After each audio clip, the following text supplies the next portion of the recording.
শ্রীলঙ্কা, বাংলাদেশ, ইন্দোনেশিয়ার পর এবার অভ্যুত্থানের জোয়ার নেপালে। সামাজিক যোগাযোগ মাধ্যমের নিষেধাজ্ঞাকে কেন্দ্র করে শুরু হয় আন্দোলনে গত মঙ্গলবার দেশটির প্রধানমন্ত্রী পদত্যাগ করেন। এরপর রাজনৈতিক অনিশ্চয়তার মুখোমুখি হয় হিমালয়ের দেশ নেপাল। সমাধানের লক্ষ্যে দেশটির সেনাবাহিনী আন্দোলনকারী জনতার সাথে আলোচনায় বসার পরিকল্পনা করেন, কিন্তু জেনজি দ্বারা পরিচালিত এই অভ্যুত্থানে কোনো একক নেতৃত্ব না থাকায় কার সাথে আলোচনায় বসবেন এ যেন এক বিড়ম্বনা।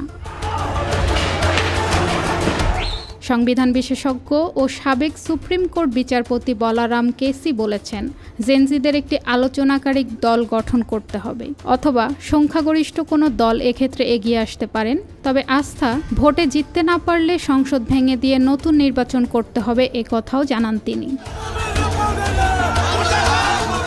জেনজিদের এই আন্দোলনে কমপক্ষে ১৯ জন নিহত হওয়ার পর বড় রাজনৈতিক দলগুলোর নেতারা বিক্ষোভকারীদের মধ্যে ইতিমধ্যে অগ্রহণযোগ্য হয়ে পড়েছেন এবং অনেকে আত্মগোপনে আছেন। তাই বিক্ষোভকারীরা এই সাংবিধানিক প্রক্রিয়াকে মানবেন কিনা তা অস্পষ্ট।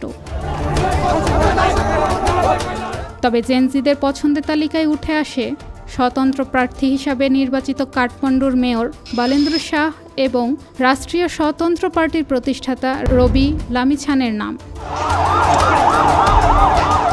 ২০০৮ সালে রাজতন্ত্র বিলুপ্তের পর লিখিত সংবিধানের অন্তর্বর্তী সরকার নিয়ে কোনো বিধান নেই। তবে বিশেষজ্ঞরা মনে করেন, প্রতিবাদকারীদের প্রতিনিধিদের গ্রহণযোগ্য করে তোলার জন্য সাময়িকভাবে সাংবিধানিক ধারা পাশ কাটিয়ে একটি অন্তর্বর্তী সরকার গঠন এখন সময়ের দাবি। সংবিধান বিশেষজ্ঞ বিপিন অধিকারী বলেন, এমন একটি সরকার জেনজি প্রজন্মের কাঙ্ক্ষিত পরিবর্তনের কর্মসূচি চালাতে পারবে ও ৬ মাসের মধ্যে নতুন সংসদীয় নির্বাচনও দিতে পারবে।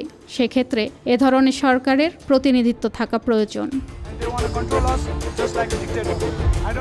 এদিকে নেপালের গণমাধ্যমগুলো বলছে, বিক্ষোভকারীদের দাবি সংবিধানের পুনর্লেখনের, তবে বর্তমান সংবিধান সংশোধনের ক্ষেত্রেও প্রয়োজন সংসদে অনুমোদন।